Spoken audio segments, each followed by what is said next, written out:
It's time to land a plane without internet. Here is Locked On Sox.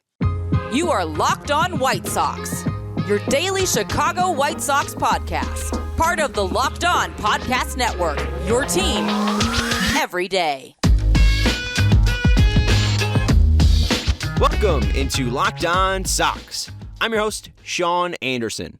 Thank you for making Locked On White Sox your first listen each and every day. We're free and available on all platforms. We're free and available on Twitter and Instagram. You can follow the show at Locked On Sox, and you can follow me on Twitter at Sean_W_Anderson.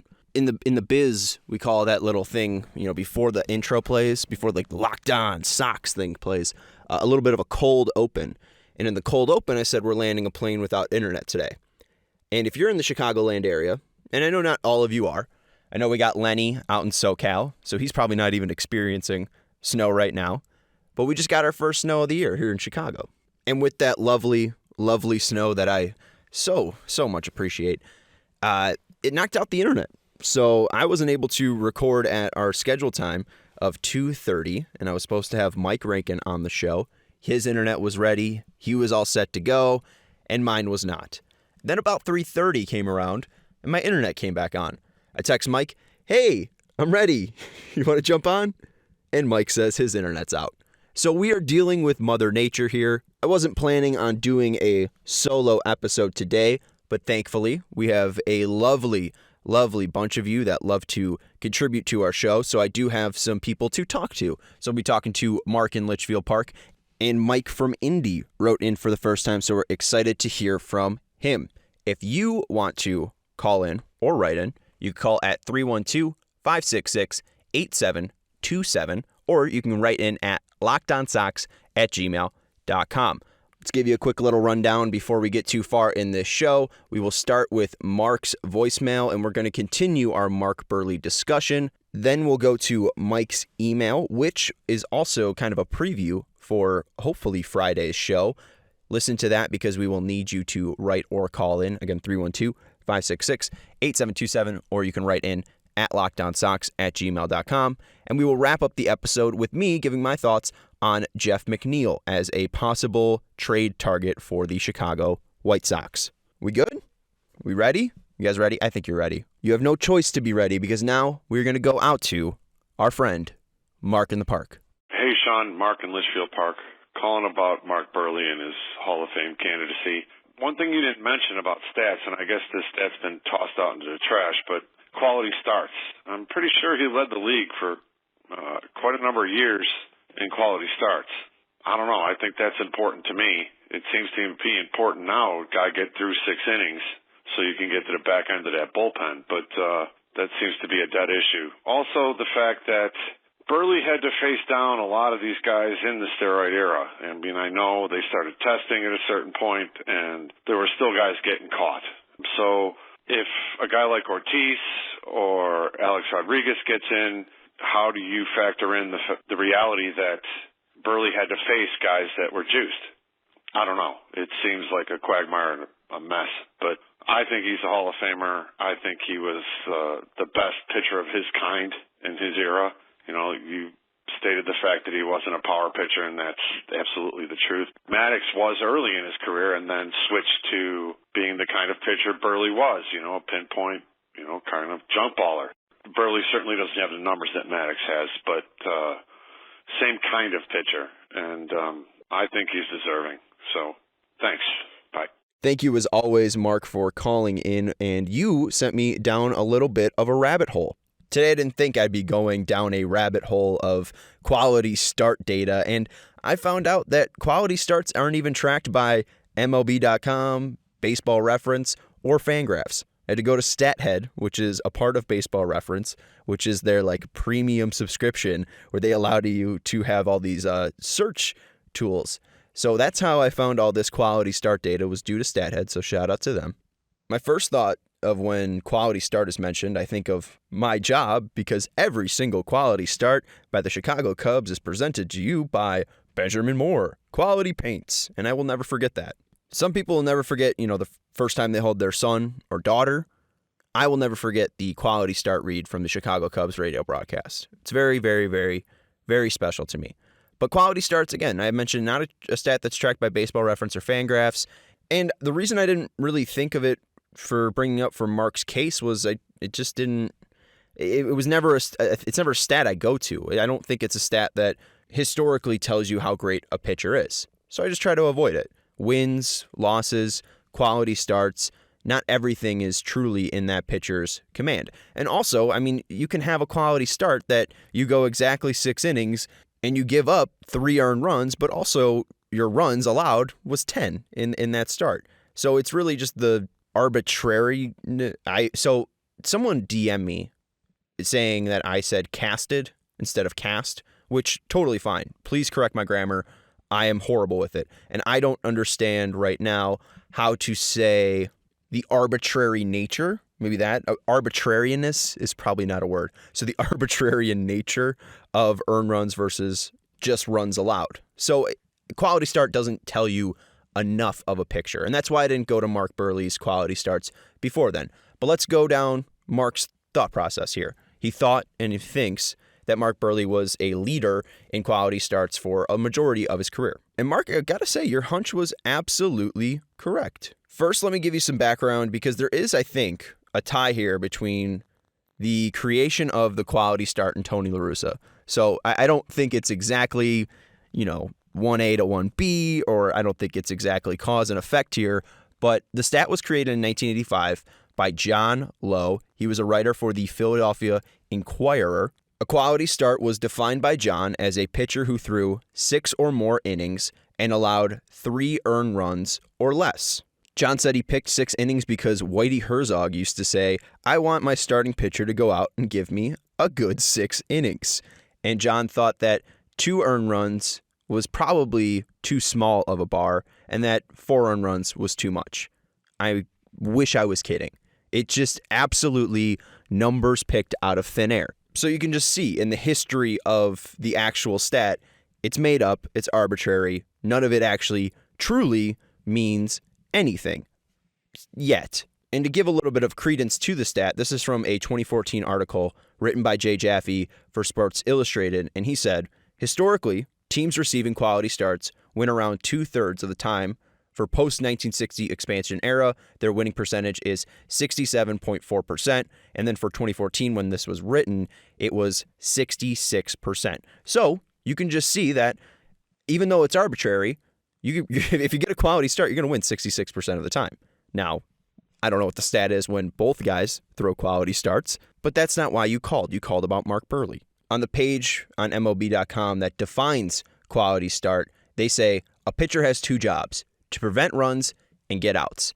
And that's what I was trying to tell you in the Mark Buehrle case for his Hall of Fame candidacy. Mark's whole philosophy was to let the defense play and let's get outs and let's get them very efficiently. And we talked about the comparison between him, Pettit, and Hudson, between their stretch of their best 15 years, that Mark Buehrle got about 800 more outs than Andy Pettit, and then he got about 1,000 more outs than Tim Hudson.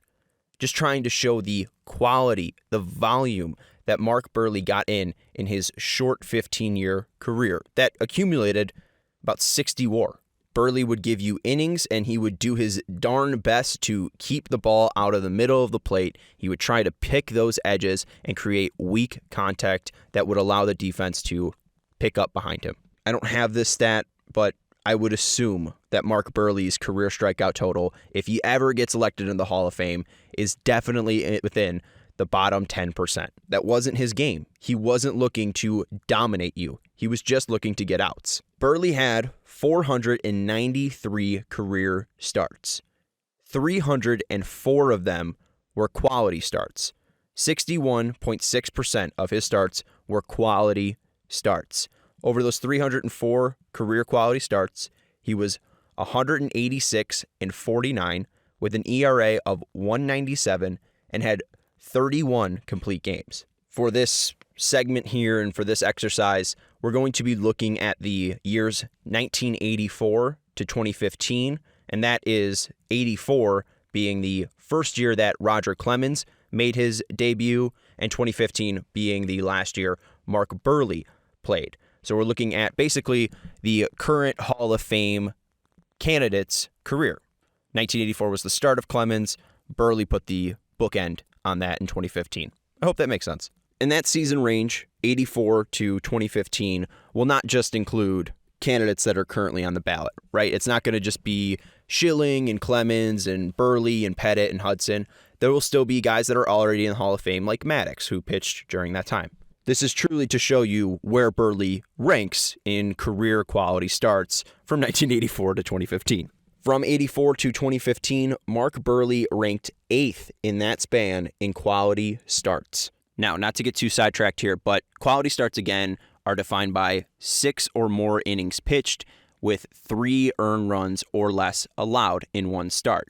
And a part of the disdain towards quality starts is the fact that they are measured by earned runs. And I found this article, and this was a part of Jay Jaffe's 2014 article in Sports Illustrated, but there was an article about abolishing the earned run in Baseball Prospectus. And from that article, this was a quote that I found Burleyan, and it said, "Perhaps most importantly, the earned run rule might have gotten a pass because it's designed to achieve what everyone agrees is a noble goal, separating pitching from fielding." So I created a little stat. If John Lowe can create a stat, Sean Podcast can create a stat here. And Quality Start Plus is kind of like, when they made Super Password or Password Plus or $1 Million Password. It's the same damn thing, just tweaked a little bit. Quality Start Plus is 6 innings with 3 or less runs allowed. So if you let in a run, but it's due to Alexei Ramirez just totally biffing one off the heel of his glove, doesn't matter. If it's earned, if it's unearned, it is counting in Quality Starts Plus. Because I talked about this, and I almost talked myself out of it. When Patrick Nolan put up Burley's resume on Twitter, he said that he was the greatest defensive player of his era, or greatest defensive pitcher of his era. And I talked about how, maybe more defensive stats that showed Burley's contribution to his team and to his defense, then that might help his Hall of Fame case. And that quote about separating, the noble goal of separating pitching from fielding, made me think about Mark Burley, because he didn't really separate pitching from fielding. He thought they all went together. His whole idea was to let the defense pick him up behind him. And I thought this would maybe create a breakthrough, and it didn't too much, but we'll examine Burley's Quality Start Plus stats now. And for a little shorthandedness here, I will refer to Quality Starts Plus as QSP. So Mark had 280 QSPs, again, 6 or more innings with 3 or less runs allowed. Burley had 280 in his career. That was 56.8% of his career starts. And in those starts, he went 180 and 38 with a run average allowed of 204. In QSP, he ranks 11th from 1984 to 2015. And the creation of that stat didn't really lead me to anywhere groundbreaking, right? The Quality Start Plus stat and just the normal Quality Start stat, and the difference really wasn't negligible for any pitcher. It was fairly minute, and you could just look at Burley's stats, 304 quality starts compared to 280 QSPs. He was really only affected there by 24 starts, and that was about the same for most pitchers on the list. So let's look at the top 10 quality start list, because again, he was 8th all time from 1984 to 2015. And again, we talk about Mark Burley and his volume, and there was a lot of volume when he played, but also he only played 14 full seasons. You compare that to Andy Pettit, who pitched 18. You compare that to Roger Clemens, who pitched 22. You're not going to get the similar amount of numbers. You're going to have to go to a rate stat. So when we look at the top 10 quality start list, I'm going to define it by quality start percent. So we look at number 1. Greg Maddux has the most quality starts of all time with 480. 64.9% of his starts were quality starts. Number 2, Roger Clemens had 465 quality starts. 65.8% of his career starts were quality starts. Tom Glavine's 3, he had 436 quality starts, and he pitched a quality start in 63.9% of his starts. Number 4 is Randy Johnson. He had 404 career starts. 67% of the time, they were quality starts. 5, was Jamie Moyer. He had 342 quality starts. 53.6% of the time, his starts were quality. Number 6, Mike Mussina. He had 330 quality starts. 61.6% of his starts were quality. 7, Kevin Brown. He had 314 quality starts. 66% of his starts were quality. Number 8, Mark Burley. 304 quality starts. 61.6% of his starts were quality. Number 9, Tim Hudson. 302 quality starts. 63% of his starts were quality. And finally, number 10, Andy Pettit. 301 quality starts. 57.8% of his starts were quality. I also want to bring in 3 other pitchers. Kurt Schilling, who is currently on the ballot, he had 288 career quality starts. 66.1% of his starts were quality. Number 15, Pedro Martinez. He had 273 career quality starts. 66.7% of his starts were quality. And finally, number 20, Roy Halladay. 257 of his starts were quality, and 65.9% of his starts were quality. And you look at that quality percent leaderboard, and you can see the best of the best, right? Even the guys that don't have the total amount of quality starts that Burley does at 300, like Martinez or Halladay, those guys under 275, but their quality start percentage is about 66 to about 67. The leader in quality start percentage in this list is Randy Johnson with 67%, and I mentioned how he was the most dominant pitcher of the past 20 years or so. You could extend that to 25, but Randy Johnson I thought was the most dominant, where I thought Mark Burley was the most effective, especially just with the stuff that he had. So Mark, I don't know if quality starts really do help Mark's candidacy, but it does show that he is a little bit underrated. I think he's a blend between Jamie Moyer and Mike Mussina. Mussina was absolutely a Hall of Fame worthy player, and he should have been voted in sooner, and Jamie Moyer is definitely not. Mark Burley is better than Jamie Moyer. Burley had a quality start in 8% of his starts more than Moyer, but he had very, very similar, actually identical career start percent to Mussina, 61.6% for Burley and Mussina. So I think it's safe to say that Mark Burley at least deserves to be in the Hall of Quality. I'm sorry for that joke. We'll talk about New Year's resolutions next here on Locked On Sox. This holiday season, grab the protein bar that tastes like a candy bar, or even better than a candy bar. Built Bar, filled with so much holiday goodness, rich with decadent flavor, covered with chocolate, but amazingly low in calories, sugar, net carbs, and fat. And they're high in protein. You get the best of both worlds, delicious and healthy. I know Locked On Sox listeners know Built Bar from Tanny and Herb's relationship with them. I know Built Bar from my relationship with Tanny and Herb. I show up to work at the 670 The Score studios, and in every drawer there's probably a loose Built Bar. I know Tanny and Herb were always bringing Built Bars around. I've seen every flavor: raspberry, mint brownie, cherry, double chocolate, cookies and cream, peanut butter brownie. Tanny wouldn't stop talking about his favorite flavor, the German chocolate cake, because it gave him the extra fuel he needed to get through the day. So this holiday season, stock your stuffings with a few Built Bars. Go to Built.com, use promo code LOCKED15, and get 15% off your order. Again, go to Built.com, use promo code LOCKED15, and get 15% off your order.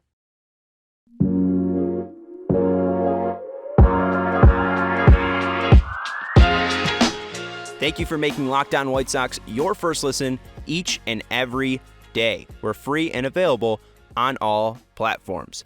Looking to have Mike Rankin on an episode soon. Had some difficulties due to the weather, so we apologize for that. We're going to keep the train moving along, and I do want to throw this out there. Not sure if I'm going to use it, but I would love to hear from you. I want to hear your New Year's resolutions. I said on a podcast fairly recently that mine is to start reading more books. I'd like to do White Sox book club, maybe. We got a Chili Dog MVP that's coming out about Dick Allen's 1972 season. It should be exciting. Looking forward to it. So if you have any, please send them along. LockedOnSox@gmail.com, or you can call at 312-566-8727. Also, I'm recording in my car, so my back seat's pretty, I don't know, squeaky. So if you hear any of that noise, I do apologize, but there's great acoustics in here. So car podcast might become a thing. New Year's resolutions, though. Want you to send them in, LockedOnSox@gmail.com,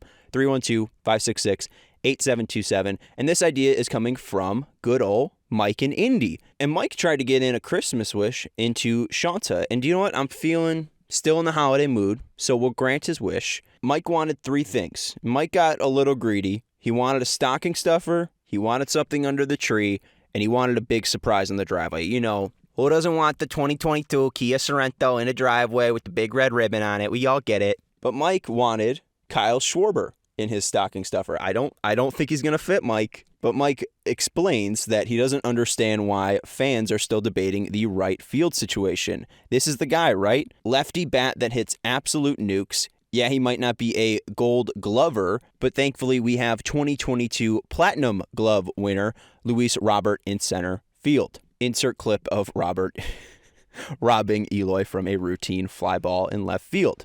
Under the tree, Mike would like to find a new relief pitcher, but not just any relief pitcher. He wants to build his own relief pitcher. The pitcher has to have stuff like Cease, Liam Hendriks intensity, built like Big Hoss Lance Lynn. But most importantly, this guy does not give an F when he comes into the game. Highest leverage situation, 3rd inning, bases loaded, no outs. Not ideal, but whatever. Bridge to get to Liam, sweet. Any situation he comes to at G-rate will be electric. Mike wants to see the cool flashing lights at guaranteed right field go off as this unnamed pitcher hustles out of the bullpen like Heath Bell in the 2011 All-Star Game.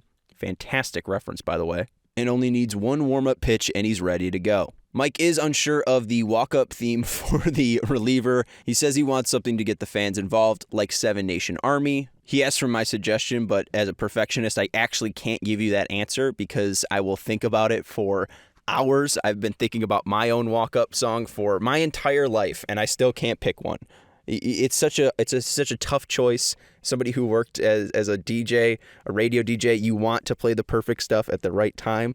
Yeah, it was a college DJ, but whatever. You still want to connect to people, and picking the right song to connect to everybody is so tough. Also, with your made-up reliever here, it just sounds like you want another Liam Hendriks.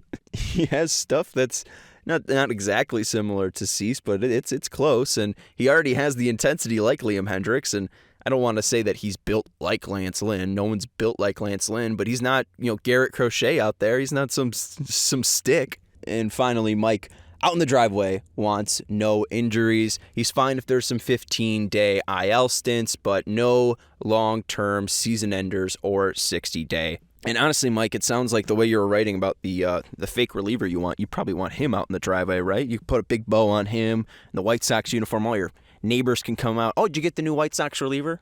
Yeah, I think you could put him out in the driveway. But Mike wraps up with the most important thing, and he says for this new year, he wants to write in more. And I want you guys to write in more. I want to hear from Mike with this great imagination. And I know so many of you that are listening out there have similar imagination or, your own thoughts, your own opinions, and I would love to hear them. LockedOnSox@gmail.com, or you can call in 312-566-8727. We'll talk about the flying squirrel next here on Locked On Sox. BetOnline has you covered all season with more props, odds, and lines than ever before as football season continues the march to the playoffs. BetOnline remains your number one spot for all the sports action this season. Head to our new, updated desktop or mobile website at betonline.ag to sign up today and receive your 50% welcome bonus on your first deposit. Just use our promo code LOCKEDON to receive your bonus. From basketball, football, NHL, boxing, and UFC, right to your favorite Vegas casino games, don't wait to take advantage of all the amazing offers available for the 2021 season. Right now on betonline.ag, the White Sox have the 8th highest odds to win the World Series at plus 1,600. Again, head over to betonline.ag to sign up today and receive your 50% welcome bonus on your first deposit. Just use promo code LOCKEDON. BetOnline is the fastest and easiest way to bet all your favorite sports. BetOnline, where the game starts.